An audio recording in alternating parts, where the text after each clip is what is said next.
Esto es importante porque se relaciona con uno de los aspectos que yo quisiera que usted revise conmigo, considere, observe. Uno de los aspectos que debemos de ir confirmando, y decimos aspectos, no es la totalidad, y algunas cosas usted ya las conoce, otras posiblemente hoy las reciba y pueda reflexionar y quedarse con la inquietud de continuar escudriñando y confirmando. Quiero compartir con usted un aspecto que es para nuestro crecimiento y que trata, según la Escritura, Gálatas capítulo 6, que trata de asuntos de hermanos. No trata de personas que no son creyentes, no trata de los israelitas que no son creyentes, no trata de los enemigos que dicen ser creyentes o no son creyentes.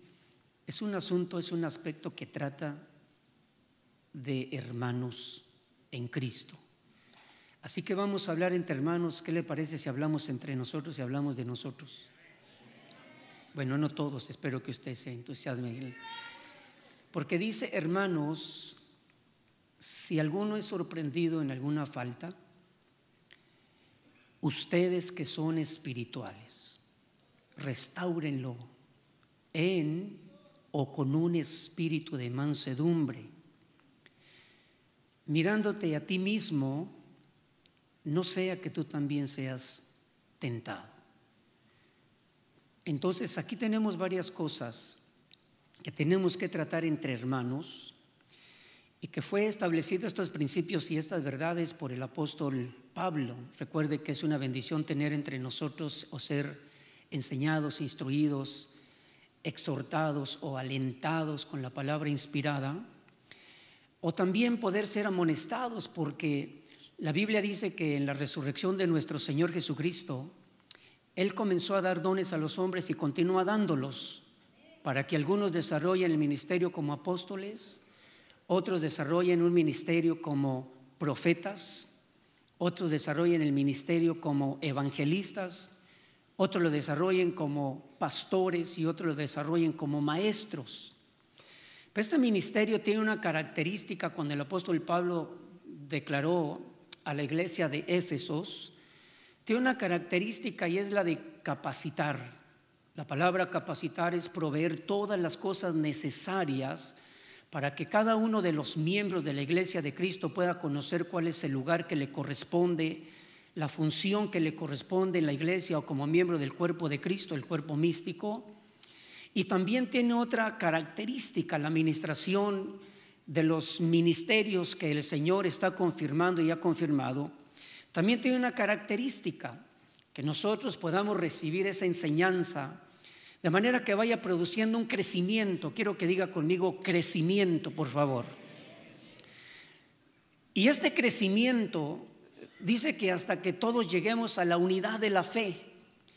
Quiere decir que mientras algunos hermanos en Cristo, hermanas, familias y siervos del Señor, otros que tienen otros dones espirituales, algunos por causa del tiempo y por razón también de la constancia, de la perseverancia en congregarse y en recibir la enseñanza que viene de parte de los diferentes ministerios. Quiere decir que algunos ya están creciendo, otros no están todavía a la misma estatura.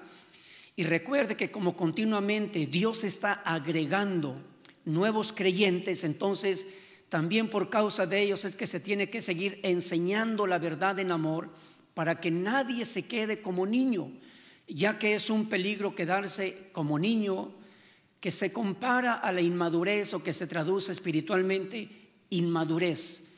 Y no es posible entonces descuidar el crecimiento, no es posible, no debemos de descuidar el ministerio y la función que cada uno de nosotros, cuando al ser capacitados podemos entonces usar los dones y ayudar así en el crecimiento, en el desarrollo, para que todos alcancemos entonces la unidad de la fe. Número 2, este crecimiento debe de producir también un crecimiento en madurez.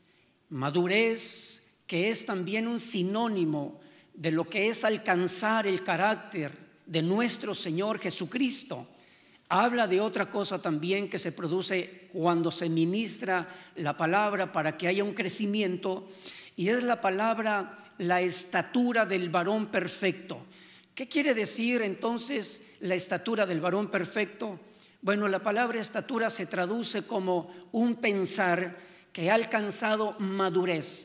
Entonces no es solamente de un crecimiento a la imagen de nuestro Señor Jesucristo que se puede traducir o que se puede decir: estamos alcanzando madurez, estamos desarrollándonos y estamos entonces ya expresando la cualidad o las cualidades, las características de nuestro Señor Jesucristo, sino que también alcanzar la estatura del varón perfecto es alcanzar los pensamientos y entonces declarar los pensamientos de nuestro Señor y Salvador Jesucristo. Estas cosas, según la carta que se escribió a los de Éfeso, nos enseñan lo siguiente. El apóstol Pablo entonces agrega un poco más y hace un énfasis, marca cuidadosamente que el crecimiento es necesario para dejar de ser inmaduros, ya que los inmaduros o los niños se enfrentan por diversas olas llevados de aquí para allá. La acción natural se traduce como la fuerza que impulsa a los que no han alcanzado, no han desarrollado, no han tampoco alcanzado esa estatura o madurez en los pensamientos de acuerdo al ejemplo y al ejemplo perfecto que es nuestro Señor Jesucristo. También dice que hay vientos de doctrina que por astucia de hombres y por las artimañas engañosas del error entonces pueden causar un sacudimiento. Ahora, en el versículo 15 usted encuentra la palabra que yo le decía hace momentos, porque dice que hablando la verdad en amor crezcamos en todos los aspectos en aquel que es la cabeza, es decir, Cristo. Si su Biblia incluye un crecimiento en todos los aspectos, otras versiones dicen un crecimiento en todas las formas. Y algunas versiones no incluyen aspectos ni forma, pero se entiende que un crecimiento se debe de ir desarrollando de manera organizada, de acuerdo a las etapas de crecimiento, así como en lo natural, así también en lo espiritual. Así como es también el ejemplo perfecto de nuestro Señor Jesucristo, así es entonces como se confirma que la predicación o la enseñanza en el amor, pero que sea verdadera, entonces va a producir un crecimiento en todos los aspectos. Cuando hablamos de todos los aspectos, la palabra aspecto se traduce como una apariencia externa. Claramente que tenemos una idea de lo que es la apariencia externa, y está el lado equivocado, las personas que tienen una apariencia pero que no la tienen dentro o internamente. Por eso existe la falsedad, la hipocresía, la mentira, la astucia, y esa es la apariencia externa. Pero esta palabra aspecto no solamente habla de apariencia, sino esta palabra también nos habla de las cosas que yo quiero entonces que usted analice, que usted medite, que usted considere, porque también la apariencia, el aspecto, nos habla de la naturaleza real e invariable. Ahí es donde entonces nosotros pensamos que el crecimiento para nosotros que va a producir la verdad es que haya una naturaleza real, verdadera, no aparente, no falsa, que es invariable, o sea que no va a cambiar. Pero también la palabra aspecto nos habla de la parte específica de algo o de alguien. Cuando nosotros entonces vemos que el crecimiento se debe de desarrollar en todos los aspectos de acuerdo a lo que es el ejemplo, a lo que es la cabeza del cuerpo que es nuestro Señor Jesucristo, una persona entonces que sí realmente va a expresar externamente un crecimiento es porque lo tiene internamente. Una persona que realmente ha logrado desarrollar un crecimiento es una persona que lo va a retener, es un crecimiento que lo va a retener. Nadie le gustaría en lo natural, después de haber sido niño, ser un joven y llegar adulto. Yo creo que a nadie le gustaría volver a ser un niño, o entre nosotros hay alguien así. ¿Verdad que a nadie le gustaría después de alcanzar madurez volver a ser un niño? No se puede. Entonces, por eso este aspecto interno que debe de ser parte del crecimiento espiritual es un crecimiento básico, fundamental, que no va a variar. Esta es una grande bendición, porque así vamos a ir comprendiendo. Y si en alguna ocasión usted y yo por alguna causa quisiéramos actuar de una manera falsa, no vamos a poder. El Espíritu Santo le va a decir: has crecido, estás creciendo, no puedes volver atrás, no puedes volver a accionar en la inmadurez, no puedes volver tampoco a tomar una actitud de derrota, de fracaso. No puedes tomar una actitud de niño cuando ya se te ha dado la palabra de vida, la palabra de verdad, y has desarrollado un crecimiento. Así que, hermanos amados, la presencia del Señor a través de los ministerios es que está dando palabras de vida para que la iglesia desarrolle y alcance un crecimiento, no solamente madurez, sino también estatura. Así es el ejemplo que el Señor presentó, así es el ejemplo que se presenta acerca de Él, y ese es el crecimiento que se declara en este tiempo para que usted y yo, como iglesia de Cristo, anhelemos ese desarrollo y ese crecimiento hasta alcanzar la imagen y la semejanza de nuestro Señor y Salvador Jesucristo.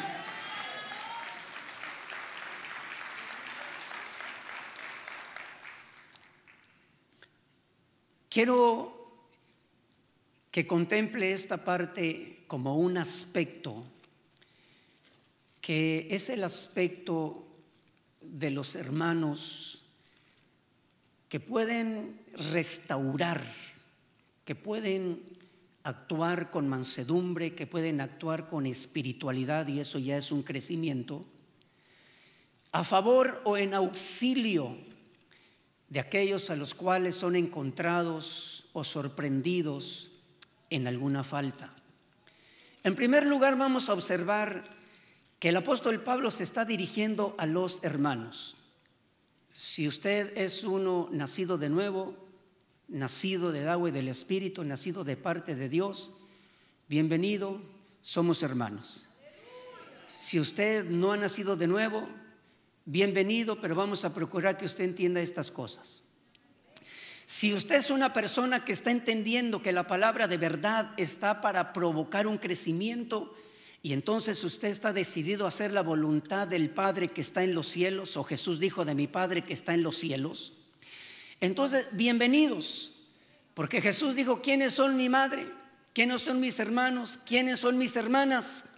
Mis hermanos son todos aquellos que hacen la voluntad de mi Padre que está en los cielos. Así que si usted está siendo impulsado para hacer la voluntad, para hacer el deseo de Dios, bienvenido. Si usted no está siendo impulsado para hacer la voluntad de Dios, también bienvenido. Vamos a procurar que usted entienda estas cosas. Pero también nos habla la Escritura acerca de los que son verdaderos hermanos. Cuando usted recuerda conmigo, dice la Escritura que en el Salmo 133, ustedes se lo sabe de memoria posiblemente, ¿verdad? Que si no, necesito decirle que habla su Biblia, Salmo 133, pero quiero que considere esto, que se habla acerca de los hermanos, porque tenemos que identificar quiénes son los que tienen el espíritu restaurador. Son los hermanos y son las hermanas. Para que no se sientan mal las hermanas, también las hermanas son restauradoras. ¿Cuántos dicen gloria a Dios? Entonces el Salmo 133 dice: mirad. Si no le gusta a usted la palabra mirad, también el diccionario hebreo habla y dice: contemple, observe con mucho cuidado. Cuán bueno y cuán agradable es que los hermanos habiten juntos y en armonía. Esto nos hace entender también que la característica de los hermanos nacidos de nuevo, los que hacemos la voluntad de nuestro Padre que está en los cielos, es que habitamos juntos y en armonía. Otra versión dice juntos y en unidad, como una asamblea unida. Entonces está hablando de una congregación. Otra vez entonces se menciona la palabra hermanos, pero ya comienza usted a observar una nota interesante. Dice: mire cuán bueno es que los hermanos habiten juntos y en armonía. Entonces tenemos que ir contemplando quiénes son los hermanos, porque hoy vamos a observar ese aspecto de los hermanos que tienen un espíritu restaurador. Porque no sea que alguien diga que es hermano, y como dijo el Señor Jesucristo, los hermanos tienen una característica: no solamente son nacidos de nuevo, también dice la Escritura, somos hermanos de Jesús, el Hijo de Dios. Entonces, si el Señor Jesucristo en un aspecto del ministerio nos enseña cómo es que Él estuvo restaurando, es porque el Padre también, al enviarlo aquí a la tierra y durante sus 3 años y medio de ministerio, es porque la voluntad del Padre, del cual tiene una característica, o quien tiene una característica que es restaurador, entonces vino y manifestó esa parte de gloria.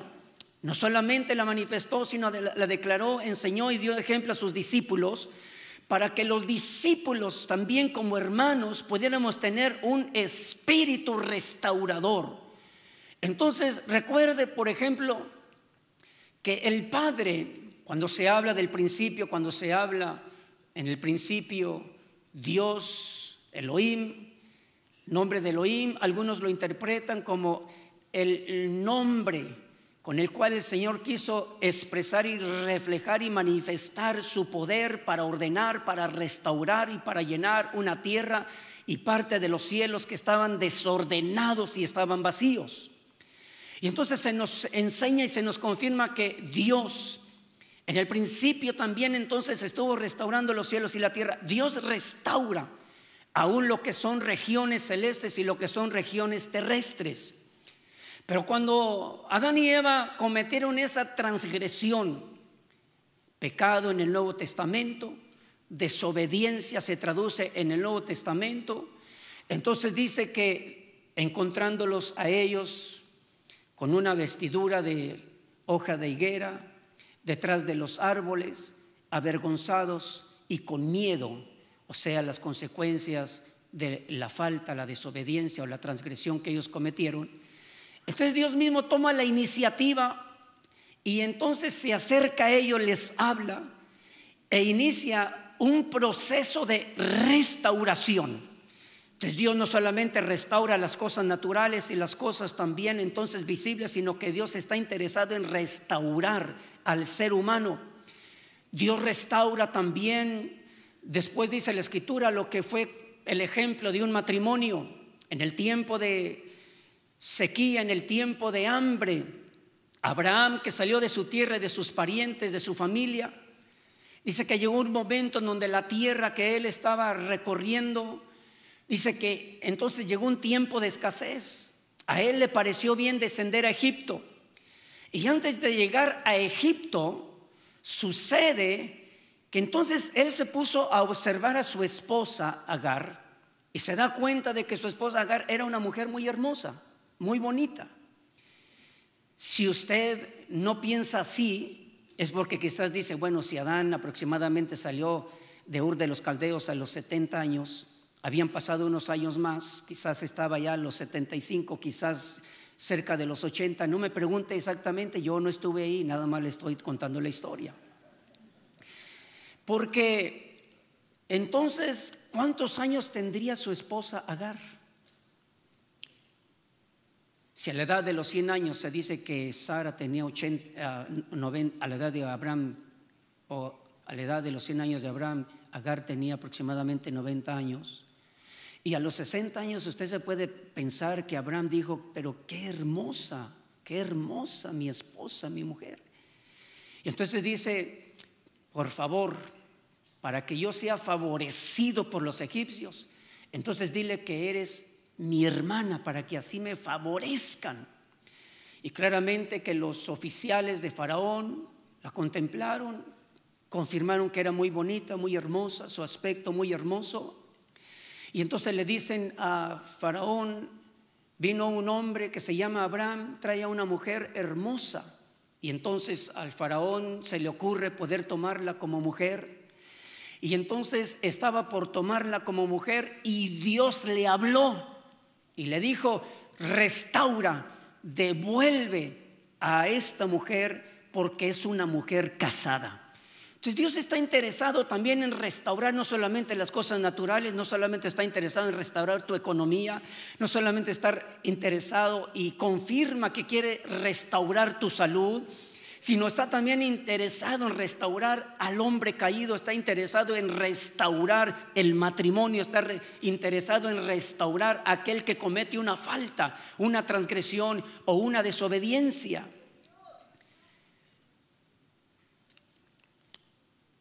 Quiero que observe entonces cuando dice el apóstol Pablo que seguramente él recibió ese pensar, esa instrucción y la comparte en la iglesia, no solamente aquella iglesia, esto quedó para nuestra enseñanza.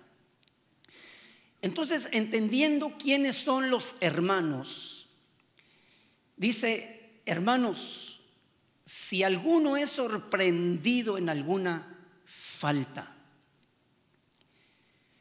ustedes que son espirituales, restáurenlo en un espíritu de mansedumbre. Lo primero entonces que observamos para el mensaje de los que son hermanos, porque mire, hermanos, amados y amadas hermanas, usted y yo nos hemos dado cuenta desde que iniciamos nuestra vida en Cristo, nos hemos dado cuenta de cuán grande es la misericordia de Dios, cuán grande ha sido el conocimiento, cuán beneficiosa ha sido la enseñanza que se nos ha ido dando algunas veces. Y el Señor dijo en respuesta a Pedro, que en cierta ocasión le dijo: Señor, ¿cuántas veces he de perdonar a mi hermano? Y él dijo: 70 veces. Quiere decir, si 70 veces mi hermano peca o yo lo sorprendo pecando, ¿cuántas veces lo he de perdonar? Y dijo: 70 veces 7. Y Jesús dijo: no es 70 veces 7. O dijo 70 veces 7, dijo el Señor. 7 veces, dijo: no, 70 veces 7. Usted puede pensar: 70 veces 7. Yo he pensado, y algunas veces cuando se me ha ofendido, yo, hermanos, con una sola vez, a veces pienso que no se merece alguien el perdonar. Quizás a usted le han ofendido, o usted ha encontrado a alguien en una falta, y quizás 2 o 3 veces, quizás usted ha tenido dificultad para decir: lo perdono. Pero quizás usted ha tenido la dificultad para perdonar. ¿Por qué se tiene una batalla para el perdón? ¿O por qué tenemos que estar interesados en cuántas veces puedo perdonar cuando yo sorprendo a alguien en una falta? Entonces dice la Escritura: se necesita ser espiritual para restaurarle en un espíritu de mansedumbre. Si se menciona que hay un espíritu de mansedumbre para poder hacer esa obra de restauración, yo quiero que me acompañe a la Escritura para que usted observe cómo es que hay otros espíritus que son los que impiden, estorban y a veces también afectan muchísimo en el proceso de restauración. Porque en Romanos capítulo 11, el apóstol Pablo venía tratando el tema de la nación de Israel, una nación que, dice la Escritura, se les anunciaron las buenas nuevas, pero no creyeron. La nación de Israel que dice en el tiempo, y hace una referencia el apóstol Pablo cuando dice que Elías, en una súplica, en una invocación a Dios, pero contra Israel, le dijo: Señor, Romanos 11:3, han dado muerte a tus profetas, han derribado tus altares, y yo solo he quedado y atentan contra mi vida. Pero ¿qué dice la respuesta divina? Me he reservado 7,000 hombres que no han doblado la rodilla a Baal. Fíjese las transgresiones, las faltas, los tropiezos que tuvo Israel. Dice que daban muerte a los profetas, derribaban los altares, y también dice que habían doblado la rodilla a Baal. Sin embargo, Dios mencionó algo, y mencionó que no todo Israel había hecho eso. Siempre Dios ha guardado un remanente, un grupo pequeño. Ahora, en este grupo pequeño, el apóstol Pablo dijo que esos los que son creyentes, los que por la fe heredan la promesa.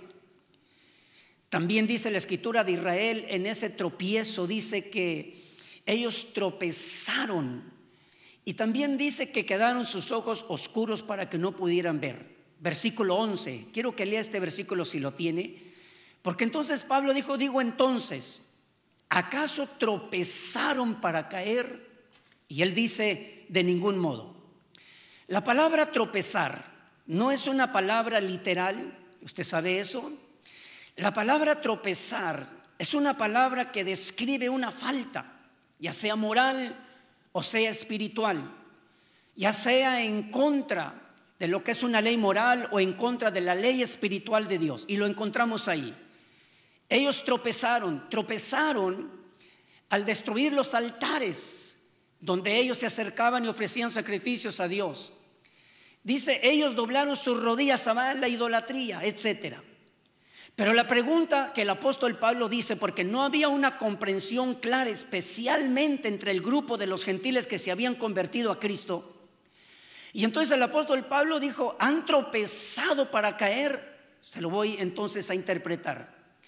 Israel ha cometido ofensas, ha cometido transgresiones, cometió idolatría, cometió homicidio para caer. Cometieron esas acciones para volverse atrás totalmente, para olvidarse de Dios, para alejarse completamente de Dios. Y el apóstol Pablo dijo, de ningún modo. ¿Cómo expresar el significado de estas frases que se relacionan con errores, con faltas? Bueno, quiero decirle que es que hay tropiezos que son para caer y hay tropiezos que no son para caer. Quiere decir que hay pecados que son para caer, personas que cometen faltas y que son para apostatar. Y hay personas que cometemos faltas, pero no es para apostatar. Hay errores, hay transgresiones o hay desobediencias o hay pecados que algunas personas provocan o lo hacen y son para apartarse. Personas incluso que en la carta que se escribe a los hebreos dice que estaban llenos del Espíritu Santo, tenían revelación, tenían dones, gustaron del poder del siglo venidero, pero que apostataron, y apostatar es negar la fe, negar la doctrina, negar a Cristo. Entonces hay errores que se cometen pero no para caer, y hay errores que se cometen para caer. Por eso el apóstol Pablo, cuando dice, ¿acaso Israel tropezó para caer?, dijo, de ningún modo. ¿Sabe? Estas cosas nos ayudan a nosotros en este tiempo cuando estamos contemplando la necesidad urgente de poder saber quiénes son nuestros hermanos a los que vamos a poder restaurar y quiénes son los que no vamos a poder restaurar, porque hay quienes tropiezan para caer. Entonces, cuando Pablo dice de ningún modo, otra forma de traducir esta expresión dice, es una declaración total de que no es verdad. No es verdad lo que se estaba diciendo entre los gentiles convertidos a Cristo, que Israel había tropezado para caer. Pero sin embargo, note usted con qué espíritu se interpretaba, que Israel había sido desechado, que Israel no tenía más parte en la misericordia de Dios. Estamos hablando de este ejemplo. Entonces había un espíritu que les impedía entender, conocer. No había habido un crecimiento en ese aspecto de restauración, porque dice la escritura en el versículo 18, no seas arrogante. Romanos 11:18 dice, no seas arrogante para con las ramas, pero si eres arrogante, Recuerda que tú no eres el que sustenta la raíz, sino la raíz es la que te sustenta a ti. Entonces, un espíritu de arrogancia es lo que impide no solamente a los extraños, sino también a los hermanos. Cuando el espíritu de arrogancia entra en el corazón, en el alma, en la mente de un hermano en Cristo, entonces va a contemplar las faltas, va a contemplar los errores, pero si tiene un espíritu de arrogancia, entonces no puede restaurar a los que sorprenda accionando en alguna falta. ¿Cuál es el espíritu de arrogancia? ¿Conoce usted lo que es el espíritu de arrogancia? ¿Sabe lo que significa un espíritu de arrogancia? Y que en la iglesia en Roma, creyentes, santos llamados a ser consagrados, se estaba moviendo ese espíritu de arrogancia. No solamente estaban en contra de un hermano, estaban en contra de toda una nación, la nación de Israel. Ellos decían, tropezaron, cometieron errores, cometieron faltas para caer. Y Pablo dice, no, no fue para caer. Dios es poderoso. Dios es poderoso para volverlos a injertar, si es que creen en el nombre de nuestro Señor y Salvador Jesucristo. Y después les dice, y a ustedes, si siguen con esa arrogancia, entonces recuerden que no son ustedes los que sustentan a la raíz, sino la raíz los sustenta a ustedes. ¿Qué es la arrogancia? Un espíritu de arrogancia que impide ayudar en la restauración de hombres y mujeres. En este tiempo, la arrogancia es una conducta en la que la persona se jacta, habla, acciona, de manera entonces en la que hace mucha expresión de las cosas que tiene, de las cosas que ha obtenido. Es un sinónimo de orgullo, pero la arrogancia tiene que ver con la expresión de lo que tiene, la expresión de lo que ha obtenido, la expresión de lo que va a obtener. Eso es arrogancia. Y mira a los demás con un estado de menosprecio, por eso es sinónimo de orgullo. Un espíritu de arrogancia, usted un día va a cometer alguna falta, quizás yo comete alguna falta, no voy a esperar que los que son arrogantes me ayuden en la restauración. Por eso el apóstol Pablo dijo, no, los que ayudan en la restauración, los hermanos que realmente tienen un espíritu para restaurar, son espirituales y accionan con un espíritu de mansedumbre. ¿Cuántos dan un aplauso al Señor?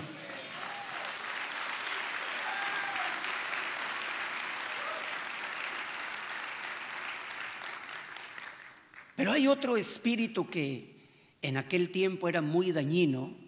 La enseñanza del apóstol Pablo en el versículo 20 dice, muy cierto, fueron desgajadas por su incredulidad, pero tú por la fe te mantienes firme. Entonces dice, no seas altanero. No es la misma palabra, una es arrogante.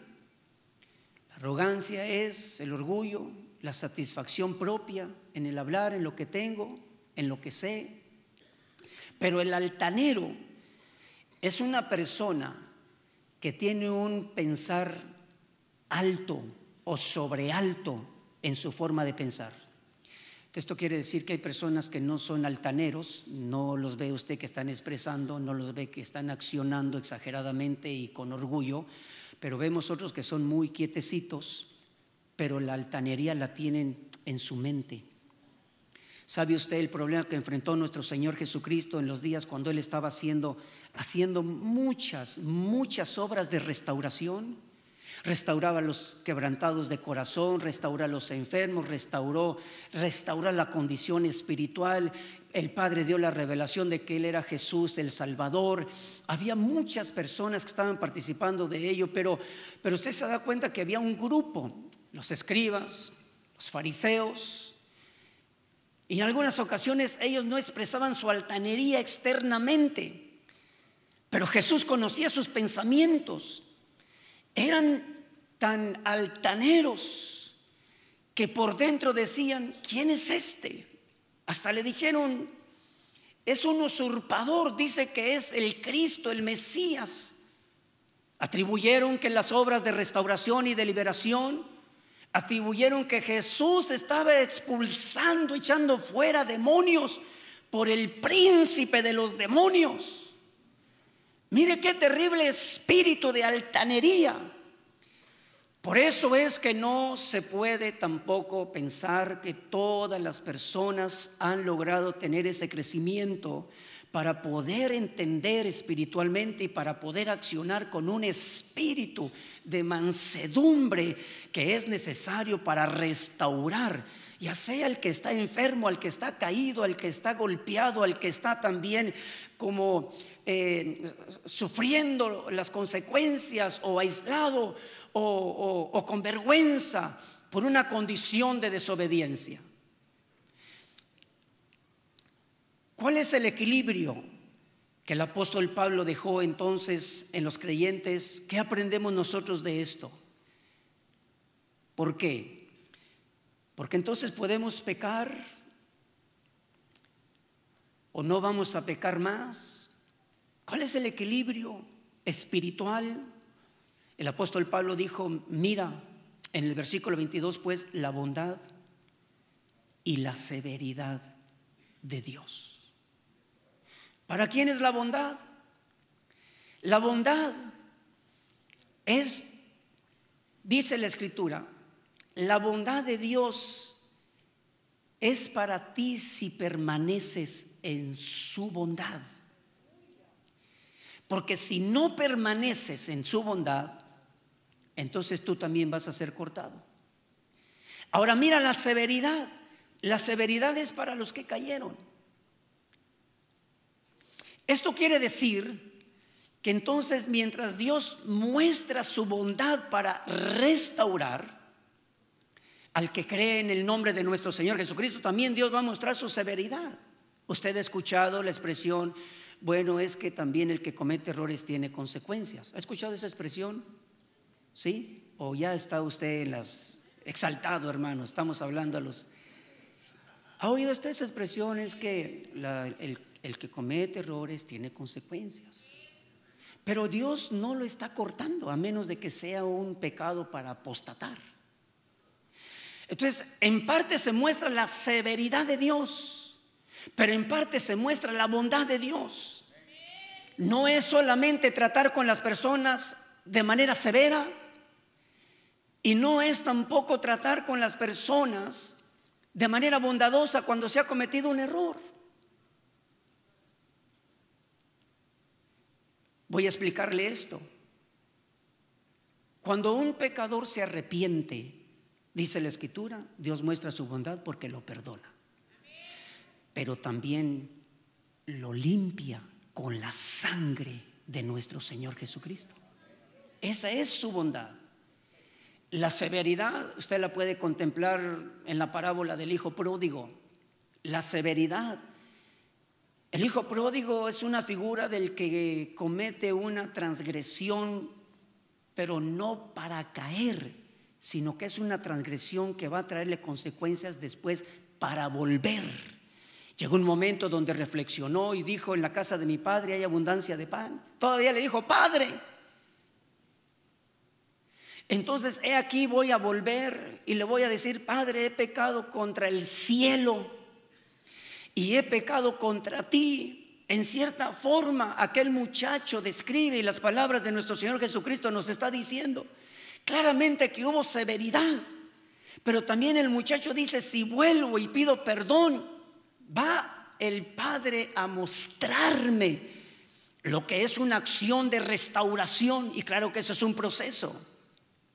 ¿Por qué he pecado contra el cielo y he pecado contra mi Padre?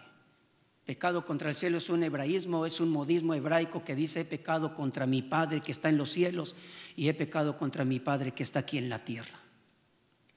La bondad de Dios y la severidad de Dios.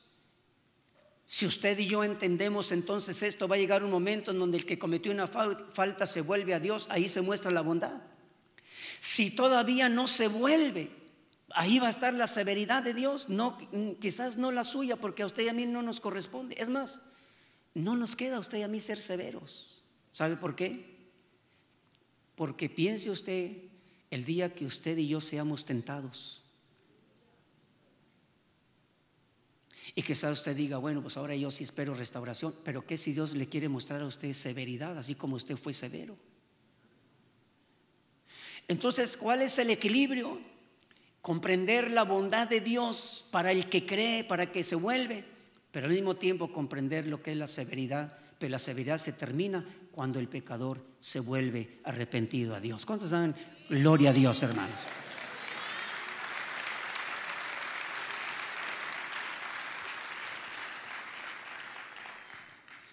¿Sabe? Es muy terrible, es muy horrible y es muy grave el ser muy severos. Alguna vez, si quiero preguntarle a usted, ¿alguna vez a usted le hicieron daño porque alguien fue tan severo con usted? ¿Alguna hermana recibió un trato tan severo, tan severo? Eso sucede a veces desde que somos niños, la severidad. Hay una gran cantidad ahora de jóvenes y adultos que no creen en la existencia de Dios, porque la responsabilidad de mostrar parte de la imagen de Dios son los padres, somos los padres. Y cuando los padres somos muy severos, de seguro que tu hijo va a crecer, se va a desarrollar y un día no va a creer que Dios existe, porque él va a decir, no es posible que sea tan severo. Es el conflicto y el problema de muchas personas que dicen, no, yo no creo en Dios. Él es el que provoca las hambrunas, Él es el que provoca la violencia, Él es el que provoca el hambre, Él es el que provoca. No es Él, no es Él. Pero a Él le mostraron una imagen de severidad. Entendiendo esta parte, vaya y regrese conmigo entonces a Gálatas capítulo 6. Entonces los que somos hermanos y nos corresponde sorprender, encontrar o agarrar a alguien en alguna falta, entonces dice, los que son espirituales, restáurenlo. La palabra restaurar, tenemos unos minutos para hablar de esta palabra. ¿Qué significa restaurar? ¿Decirle que Dios te bendiga? No, hermanos, es algo diferente. Decirle que con un espíritu de arrogancia, que se lo merece porque lo hizo. Bueno, tanto el que está sufriendo las consecuencias como la persona que es arrogante, la persona que es arrogante también está en una condición de error. ¿Qué significa restaurar en el sentido de lo que dijo el apóstol Pablo? Escuche, restaurar del verbo katartizo es completar cuidadosamente un trabajo, una obra. La restauración es iniciar, desarrollar y complementar de manera cuidadosa. Esta palabra katartizo también es ayudar a colocar firme en el lugar y en la posición que le corresponde. Hablando de los hermanos que han sido encontrados alguna falta, es ayudar a colocar firme, a volver al lugar o a la posición de la cual se desvió. ¿Recuerda usted el tiempo de lo que se llama la restauración de los muros, la restauración del templo en los días de Esdras y Nehemías? ¿Sabe usted que había parte de las piedras del muro, parte de las piedras del templo? ¿Sabe usted que había piedras que estaban quemadas? Piedras que habían sido también semidestruidas. Y literalmente cuando llegaron entonces aquellos a quienes Dios motivó y despertó en su espíritu para restaurar los muros y restaurar la ciudad, entonces ellos tuvieron que tratar con piedras sucias, con piedras que estaban, yo no sé si usted entiende esta palabra, chamuscadas, ¿verdad? Yo no sé si usted piensa cómo agarrar una piedra que está tiznada, que tiene tizne. Bueno, eso no lo hacen las personas que no comprenden el proceso de restauración. Pero los que sí tienen un espíritu de mansedumbre y entienden lo que es el proceso de restauración, esas mismas piedras que se mantuvieron ahí en un estado diferente. Son las mismas piedras que las tallaron, que las limpiaron y que las volvieron a colocar en el lugar donde originalmente estaban. Usted y yo tendríamos conflictos si somos arrogantes o somos altaneros en cuanto a la restauración de alguien que haya cometido una falta. Y decir, ¿cómo si tropezó? Bueno, recuerde, si tropezó para no caer, hay que restaurarlo. Si tropezó para caer, la misma persona no va a querer ser restaurado. Pero si tropezó para no caer, entonces, ¿a dónde se va a llevar esa persona? ¿A dónde se lleva el siervo? ¿A dónde se va? Se lleva la persona, el músico, el servidor, la cantora.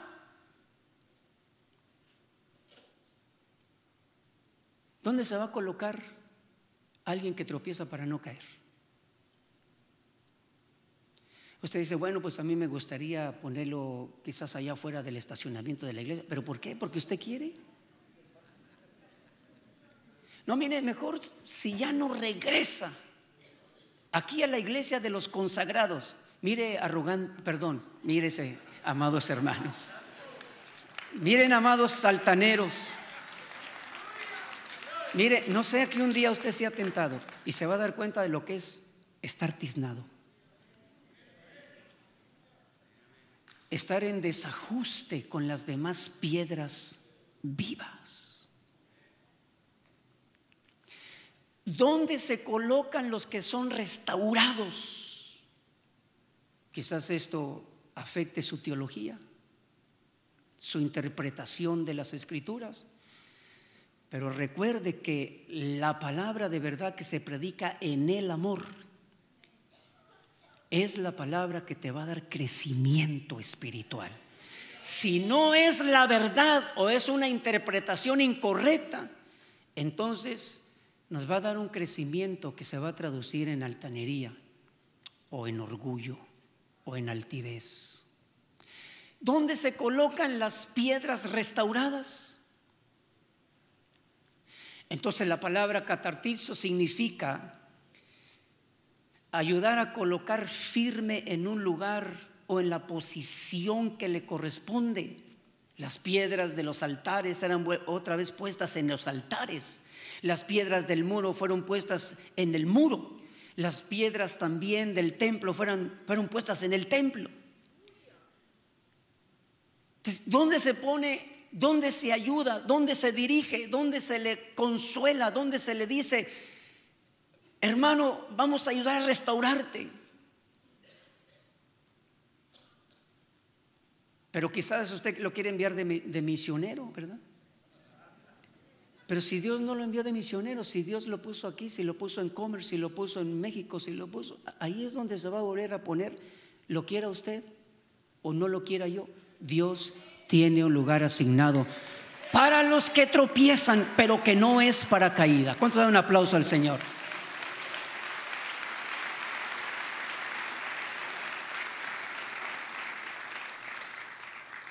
Tres escrituras se las voy a mencionar nada más.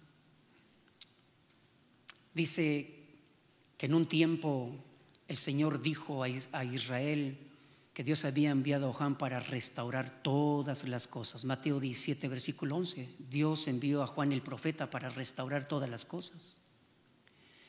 Y hemos escuchado cómo restaurar el corazón de los padres para con los hijos y los desobedientes para con los justos, el camino de los justos.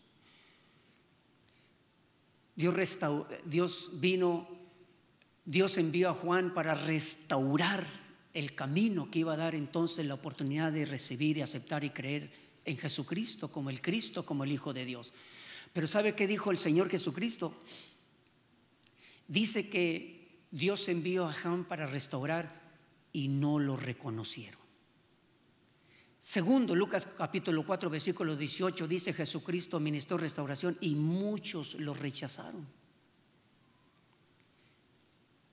Romanos capítulo 11 es donde nos habla también acerca de lo que son vientos de doctrina que producen una condición o actitud o acción de ignorancia, de arrogancia, de confusión, juicio sin misericordia, y muchos han sido afectados porque no han podido encontrar hermanos hermanos, hermanos de Cristo, hijos de Dios, de los que nos reunimos y que debemos de observar cuán bueno y cuán delicioso es habitar los hermanos juntos, porque queremos la bendición, queremos la vida. Pero ¿para qué quiere usted la vida? Si después se va a encontrar con alguien que cometió una falta para no caer, ¿qué vamos a hacer con ellos? Mire, si aquí usted me dice, hermano, si usted un día comete una falta, mire, cuente conmigo. Ya con que hay aquí uno o dos, yo digo, entonces sí están creciendo. Entonces sí estamos creciendo. Este es uno de los aspectos para crecimiento. Voy a concluir entonces diciéndole lo siguiente. Después el apóstol Pablo dijo, entonces no es con un espíritu de arrogancia, no es con un espíritu de acusación, no es con un espíritu de altanería, no es con un espíritu solamente entonces de señalar los errores, no, es con un espíritu de mansedumbre, sinónimo de un espíritu humilde. Mirándote a ti mismo, no sea que tú también seas tentado. Mirándome a mí mismo, la palabra mirar significa observa con mucho cuidado, sé como un vigilante. Un vigilante está continuamente observando. Ahora nosotros como hermanos debemos mirar en cuáles áreas estamos siendo tentados, porque no sea que no contemplemos y entendamos o discernamos en qué áreas estamos siendo tentados. Entonces, mírese a sí mismo. Jesús claramente que no negó el mirar a los demás, pero si queremos mirar bien y juzgar correctamente, entonces quitemos la viga que hay en nuestro ojo para poder ver bien. No querramos quitar la astilla que hay en el ojo de nuestro hermano cuando nosotros no vemos la grande viga que hay en nuestro ojo.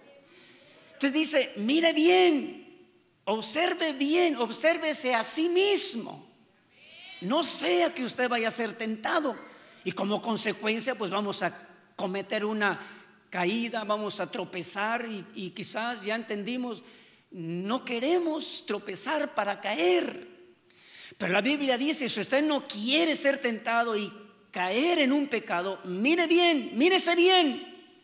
Yo no sé cuánto tiempo usted utiliza para hablar de los errores de otras personas.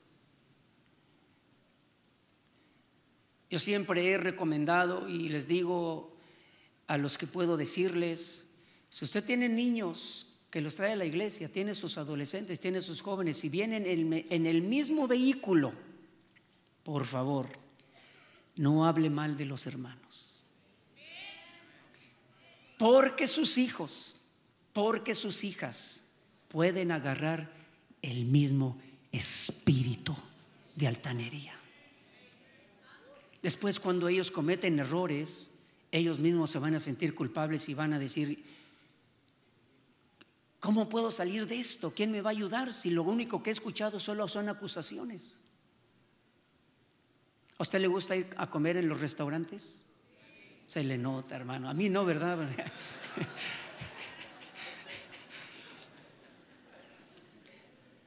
Pero le voy a decir por qué. Es porque a veces estábamos nosotros un día en un restaurante, fuimos a tomar un café, unos tomaban un té y otros algo de cenar.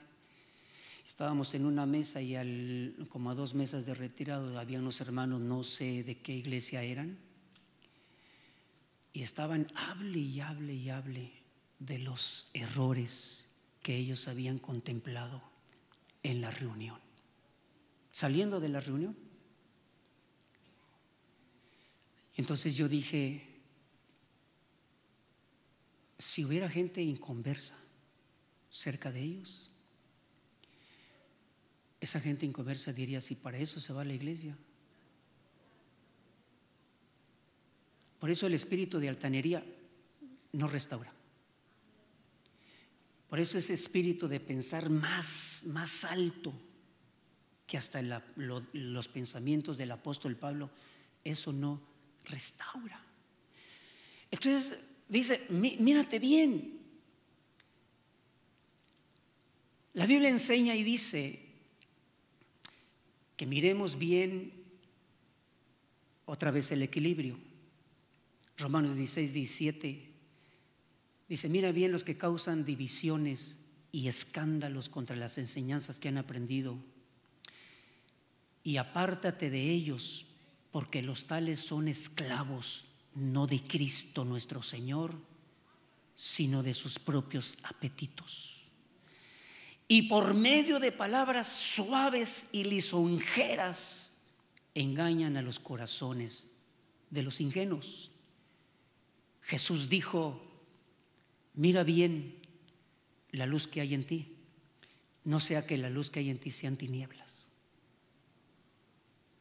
Entonces esta enseñanza es, mira bien la luz que hay en ti, pero mira bien el equilibrio, mira bien aquellos que causan divisiones contra la enseñanza, porque también estas actitudes son las que nos impiden restaurar a los hermanos que son sorprendidos en cometer alguna falta. Concluyo diciéndole lo siguiente. La palabra restaurar se declara 40 veces literalmente en toda la Biblia. La palabra restaurado o restauró se menciona 29 veces. La palabra restaurador literalmente se menciona 2 veces. Esto quiere decir que la necesidad de restaurar es muy grande. Las personas que están siendo restauradas no son la totalidad de lo que menciona la Biblia, que debería de ser. Si son 40 veces, pensar que hubiera sido hermoso que se hubiera escrito 40 veces que fueron restaurados o que quedó restaurado. Pero la necesidad de los restauradores, solo 2 veces, literalmente, no estoy diciendo que sea la totalidad, recuerde que estamos hablando aspectos, no estoy diciendo que es la totalidad, es un aspecto, es una característica, es algo que se manifiesta. Entonces, otra vez volvemos al principio.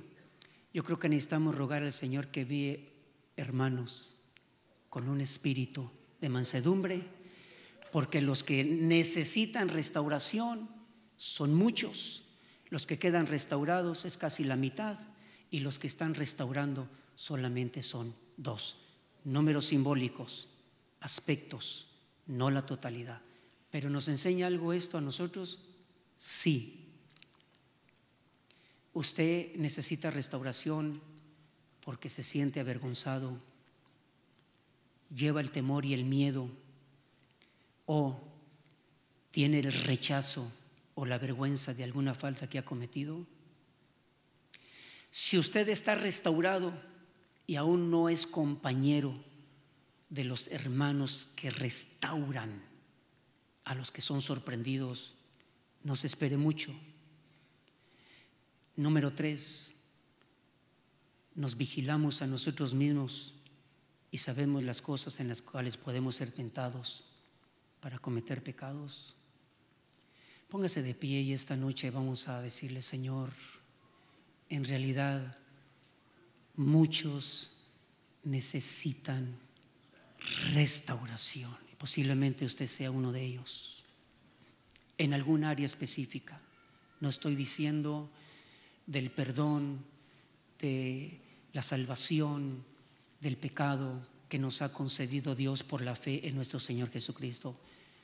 Estamos mencionando de esas faltas, pero que hemos cometido, pero no para caer, no porque queremos abandonar a Cristo, no porque queremos negar a Cristo.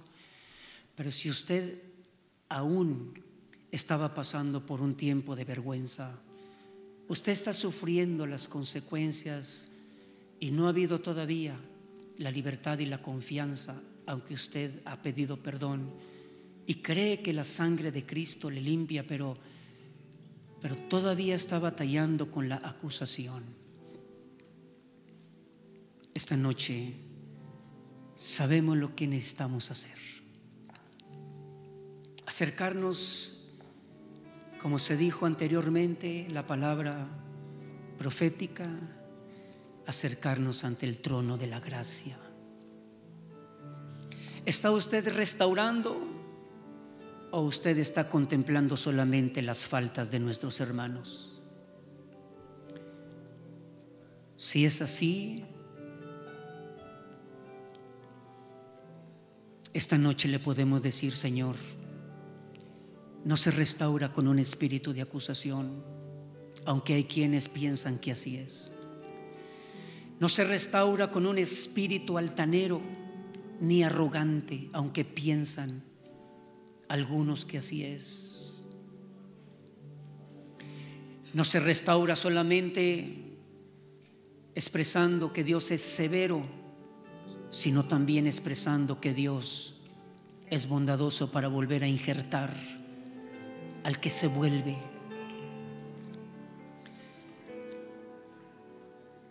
¿Tiene usted pensamientos dentro de su corazón